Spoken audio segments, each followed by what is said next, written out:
যদি দেখা যায় যে আমার মুখে তার আস্থাটা একটু দোদুল্যমান হয়েছে, আমার উচিত যে মামলাটা ফেরত নিয়ে যাও, তোমরা তোমাদের দোদুল্যমান বলেছি যে কি করব না কি করব, সেটা যে আমি ওখানে গিয়ে হয়তো আমি আমজাদ আলীকে বলেছি দাদা আমাদের মিটিং করতে হয়েছে, এই ঘটনার পরে আমাদের একটা মিটিং করতে হয়েছে, সেখানে দেখুন সিদ্ধান্ত হয়েছে, আমি আপনাকে সিদ্ধান্তটা জানাতে এসেছি। আমজাদ আলী সাহেবের কাছে আমরা গেছি, দিনের পর দিন আমাদের এই রোপা বলুন, পে কমিশনের রিপোর্ট বলুন, তা নিয়ে কনফারেন্স হয়েছে, কি তিনি পিটিশন করেছে, সেটাকে অ্যাডিশন অল্টারনেশন করেছে, করে তারপরে সেই পিটিশন স্যাটে জমা দিয়েছে এবং স্যাটে গিয়ে একটা হিয়ারিং হয়েছিল। আমজাদ আলী তখন বলল মলয় তোমাদের সাপে বর হয়েছে। আমজাদ আলী গিয়ে যখন দাঁড়ালো তখন বিচারকই বলল যে mister Ali I am very sorry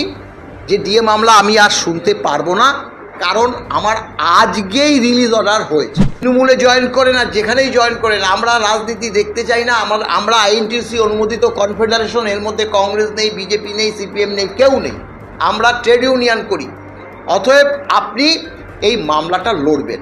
Amjad Ali শুনে বলল না মলয় আমি মামলাটা লড়ব না, কারণ তোমরা যেভাবে ডিএ মামলা এতদূর পর্যন্ত এগিয়ে এনেছো, আমি জানি এই মামলা আমি সম্পূর্ণভাবে যদি করি, আমার সত্যি কথা বলতে আমি জয় এনে দেব, এটা তো একটা আমার কাছে মানে শেষ জীবনে একটা মারাত্মক কি হয়।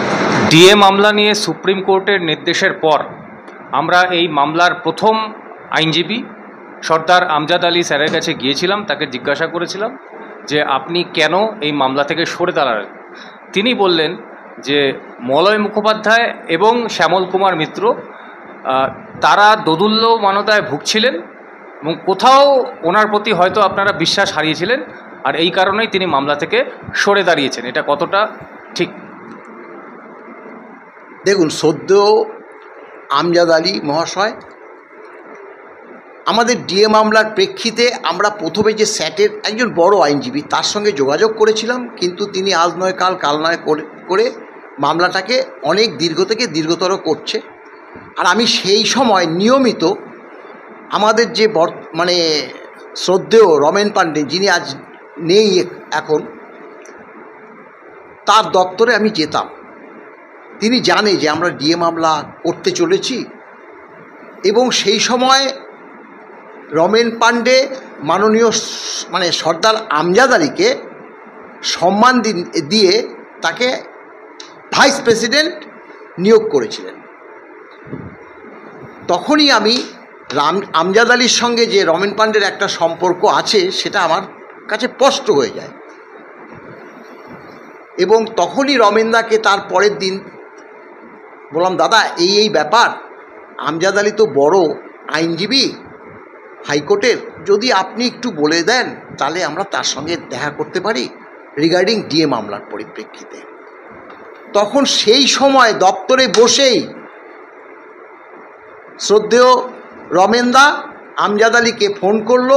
আমজাদ আলীও কিন্তু না কিছু বলেনি, বলল যে তুমি একটা কাজ করো, ওদেরকে পাঠিয়ে দিও। তারপরে আমজাদ আলী সাহেবের কাছে আমরা গেছি, দিনের পর দিন আমাদের এই রোপা বলুন, পে কমিশনের রিপোর্ট বলুন, তা নিয়ে কনফারেন্স হয়েছে। একজন আমাদের যে অ্যাডভোকেট অন রেকর্ড তাকে নিয়ে গিয়েছিলাম, প্রবীর চ্যাটার্জি, তিনি পিটিশন করেছে, সেটাকে অ্যাডিশন অল্টারনেশন করেছে, করে তারপরে সেই পিটিশন স্যাটে জমা দিয়েছে, এবং স্যাটে গিয়ে একটা হিয়ারিং হয়েছিল, সেখানে আমাদের পরাজয় ঘটেছে। আমজাদ আলী তখন বলল মলয় তোমাদের সাপে বর হয়েছে, কথাটা বলল। আমরা দাদা এই কথা বলতে গেলে আমাদের তো হারিয়ে দিল, আমরা তো এখন কী করবো, আমি তো দিশা পাচ্ছি না। তোমাদের হাইকোর্টে যেতে হবে, এই মামলা ডিএ মামলা তোমরা নিশ্চিত জয় পাবে, অসাধারণ ডিএ মামলা। আর আমি যে পয়েন্টগুলো উত্থাপন করেছি তাতে বর্তমানে যারা আছেন তারা একদিনে ছেড়ে দেওয়া মানে, নাহলে স্যাটে দিনের পর দিন এই মামলা লাট খেত, স্যাট থেকেই হাইকোর্টে যেতে অনেক সময় লাগতো। একটা দিনে তোমরা পেয়েছো, 1 মাসের মধ্যে, আমি বলে দিলাম 1 মাসের মধ্যে আমি পিটিশন করে দেব, 1 মাসের মধ্যে হাইকোর্টে গিয়ে পিটিশন জমা দিয়ে দেবে। আমরা সেই মতো আবার মাননীয় আমজাদ আলীর সাথে যোগাযোগ করি, তিনি পিটিশন তৈরি করে দেয়, আমরা জমা দিই এবং মামলা 1 মাসের মধ্যে জমা দেওয়ার পর প্রধান বিচারপতির বেঞ্চে ওঠে। সেখানে মানে আপনার সওয়াল জবাব পড়ে, কারণ ওখানে আবার ডিটারমিনেশন হয় বিভিন্ন কোর্ট ঘোরে। এই করতে করতে শেষ মুহূর্তে যে সৌমেন সেন মহাশয়ের ঘরে, মানে আমাদের যে বিচারক সৌমেন সেন মহাশয়ের ঘরে প্রায় ডিএ মামলাটা শেষের পথে। তখন মাঝখানে অনেক দিন বন্ধ থাকার পর সেই মামলাটা পার্ট আউট হয়ে যায়, মানে ম্যাক্সিমাম শোনা হয়ে গেলে পার্ট আউট হয়ে যায়।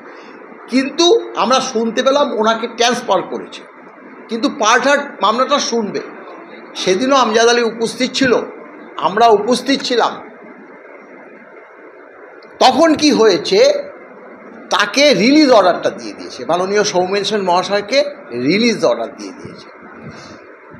আমজাদ আলী গিয়ে যখন দাঁড়ালো তখন বিচারকই বলল যে mister Ali, I am very sorry যে ডিএ মামলা আমি আর শুনতে পারবো না, কারণ আমার আজকেই রিলিজ অর্ডার হয়েছে। আমজাদ আলী বলল, মলয় কিছু করার নেই, তোমরা শুনলে এই ঘটনা, পরবর্তীকালে আবার নূতনভাবে কিন্তু এই ডিএ মামলা শোনা। এখন দেখুন, আমজাদ আলী বলতে পারবে না, কোনো দিনও আমাকে বলেছে মলয় আজকে যাবে, আমি কিন্তু 4টের সময় কোর্ট থেকে বেরিয়ে যাব, তুমি 5টা সাড়ে 5টার মধ্যে চেম্বারে চলে যাবে।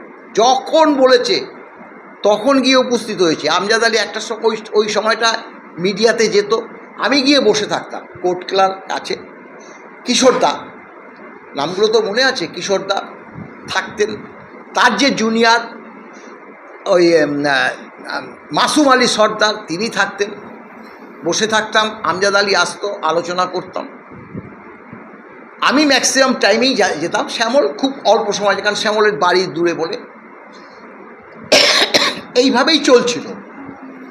কিন্তু বাদশাদ্র যেটা, এর মধ্যে কোনো আমাদের, এবং প্রতিটি ভিডিও আমার কাছে আছে, একদম স্যাট থেকে, স্যাটে যেদিন হেরে গেছি সেদিন থেকে যে কটা মামলা হয়েছে, দাদা একটু বলুন, কর্মচারী সমাজকে আমার জানাতে হবে। আমজাদদাও জানে কিন্তু যে মলয় প্রতিটি হিয়ারিংয়ে হওয়ার পরে কর্মচারী সমাজকে ঠিক কি হলো না হলো সেটা জানবে, মামলা হলেও বলবে, না হলেও বলবে। সেটা আমার যে সমাজ মাধ্যমে যে সকল ফ্রেন্ডরা আছে তারাও বলে যে সব কিছু জানে কী হলো। আমজাদ আলীর প্রচুর ভিডিও আছে। এবার বাদ সাধলো যেখানে, হঠাৎ করে আমরা জানতেও পারতাম না। কোর্টের ভিতরে দেখুন, এই যে বার কাউন্সিল অমুক তমুক এগুলো নিয়ে তো আমাদের কোনো আইডিয়া নেই। হঠাৎ একদিন দেখলাম আমজাদ আলী ওই অশোকদেব মহাশয়ের কাছ থেকে তৃণমূলের পতাকা নিল, এবং সেই সময় দেখুন আমরা কিন্তু আমজাদ আলীকে বিন্দুমাত্র কিচ্ছু বলিনি, কিন্তু আমজাদ আলীও বলতে পারবে না। কিন্তু আমার যে পেজে প্রচুর সরকারি কর্মচারী শিক্ষক সমাজ আছে, এবং মাননীয় আমজাদ আলী মহাশয়ও আমার পেজে আছে। এই যে যত কিছু হয় না, সবই কিন্তু আমজাদদা দেখতে পারে, কারণ সরাসরি পেজে আছে। তারা কিন্তু আমজাদ আলীকে যা তা বলেছে, এটা আমি অস্বীকার, আমি দেখেছি। তাদের তো কী বলবো, আমি তো আর কিছু বলতে পারি না। এবং আমার সংগঠনেরও সবাই আছে পেজে, দেখেছে। তারা তখন এই যে দোটানা বলেছে না, আমি কি দোদুল্যমান বলেছি যে কি করব না কি করব, সেটা যে আমি ওখানে গিয়ে হয়তো আমি আমজাদ আলীকে বলেছি, দাদা আমাদের মিটিং করতে হয়েছে। এই ঘটনার পরে আমাদের একটা মিটিং করতে হয়েছে, সেখানে দেখুন সিদ্ধান্ত হয়েছে। আমি আপনাকে সিদ্ধান্তটা জানাতে এসেছি। সিদ্ধান্তটা এটাই হয়েছে, সোশ্যাল মিডিয়াতে যে যাই বলুক, আমরা confederation of state government employees যে সিদ্ধান্ত নিলাম, সেই সিদ্ধান্তটা একমাত্র তুমিই যাবে মাননীয় আমজাদ আলীর চেম্বারে গিয়ে তুমি বলবে যে দাদা আপনি তৃণমূলে জয়েন করেন আর যেখানেই জয়েন করেন, আমরা রাজনীতি দেখতে চাই না। আমরা আইএনটিসি অনুমোদিত কনফেডারেশন, এর মধ্যে কংগ্রেস নেই, বিজেপি নেই, সিপিএম নেই, কেউ নেই, আমরা ট্রেড ইউনিয়ন করি। অতএব আপনি এই মামলাটা লড়বেন। আমজাদ আলী শুনল, শুনে বললো, না মলয়, আমি মামলাটা লড়ব না। এবং কেন লড়ব না জানো তো? তোমাদের সংগঠন এবং তোমার জন্যই লড়ব না। আদালতে একটা নিয়ম মতো চলে। আমার কোনো দিন একটা হিয়ারিং আছে, আমি উপস্থিত হতে পারলাম না, বা আমি উপস্থিত হয়েছি, এজি মশাই উপস্থিত হতে পারলো না। আমি যেহেতু ওই তৃণমূলপন্থী হয়ে গেছি তোমাদের ভাষায় বা তোমার কর্মচারীদের ভাষায়, তখন শুধু আমাকে গালাগালি করলে আমার কিছু যায় আসে না, একটু জানি। কিন্তু তোমাকে যদি গালাগালি করে, তোমার সংগঠনকে যদি গালাগালি করে, তাহলে আমার লাগবে।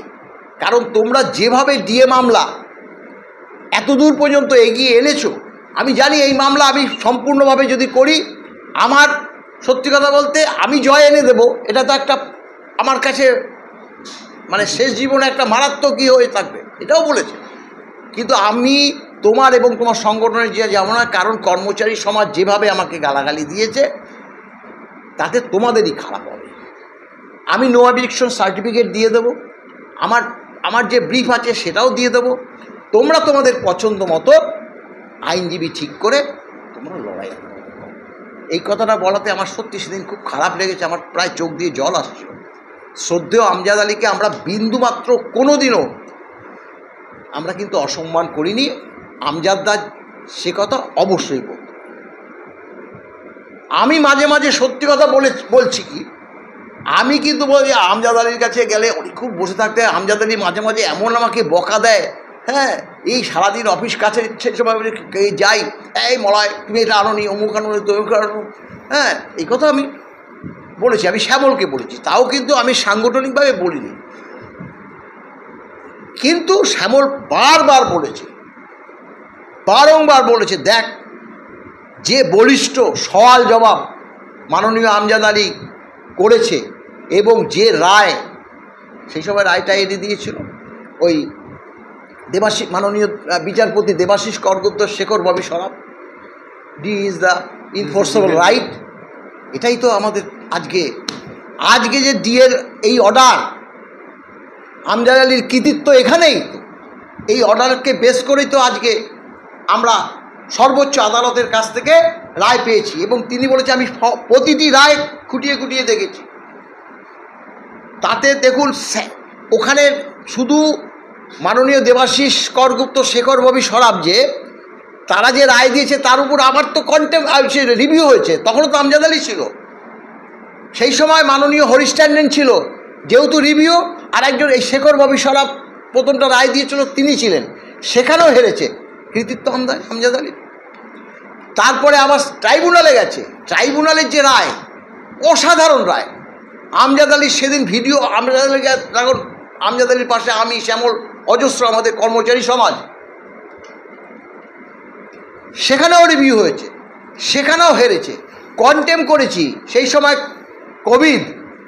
সময় কোভিড আমজাদ আলী চেম্বারে বসে, আমার তো সব নখদর্পণে, আমি, আমজাদ আলী, মাননীয় ফিরদৌস সাবিম, মাসুম আলী সর্দার, ওখানে অনলাইনে সেই কন্টেম মামলা হচ্ছে, আমরা বসে আছি, আমার মুখ দেখানো যাবে না, আমি সাইডে বসে আছি, তারা সওয়াল জবাব করছে। বলল যে এই ডিএ মামলার মাননীয় ট্রাইব্যুনাল 20শে ডিসেম্বর 2022-এর মধ্যে, মাফ করবেন, 2022-এর মধ্যে দিয়ে দিতে হবে। মাসখানেক সময় দিল, তখন দেখলো বিপদ, মামলাটাকে নিয়ে তখন আবার রিভিউ করতে গেল মাননীয় হরিশ ট্যান্ডন বেঞ্চে। তার আগে কিন্তু আরও বেশ কয়েকটা বেঞ্চে ঘুরেছে, যেখানে সৌমেন সেন প্রায় শেষের পথে মামলাটা ছিল, সেখান থেকে মামলাটা উনি প্রমোশন পেয়ে রিলিজ হয়েছে বলে এই হরিশ ট্যান্ডনের বেঞ্চ এবং মাননীয় ওই রবীন্দ্রনাথ সামন্ত, মাননীয় হরিশ ট্যান্ডন এবং মাননীয় রবীন্দ্রনাথ সামন্তের বেঞ্চে যে লাস্ট যে রায়টা হলো, সেই সময় মাননীয় আমজাদ আলী ছিল, লাস্ট যে রায়টার সময় ছিল। কিন্তু তাই তো আমরা বলি যে এই ডিএ মামলার 80% জয় কিন্তু আমাদের আমজাদ আলী এনে দিয়েছে। তাই এখনও তাকে শ্রদ্ধা করি। তিনি আমাদের উপর হয়তো বিরাগ ভাজন হতে পারে, তবুও আমরা কিন্তু আমজাদ আলীর প্রতি যদি বলে যে কোনো কটূক্তি করেছে, কোনো কেউ যদি তাকে মানে গিয়ে বলে যে মলয় বা শ্যামল আমার বিরুদ্ধে বাজে কথা বলেছে, সেই প্রমাণ যদি দিতে পারে, যে কটা চর দেবে না আমরা চরগুলো খাবো, এতটা সম্মান এখনও জানাই। তাই শ্রদ্ধেয় আমজাদ আলী যা বলেছে আপনার ভিডিওতে আমরা দেখেছি, আরও যদি কিছু বলে তাও আমরা সহ্য করব।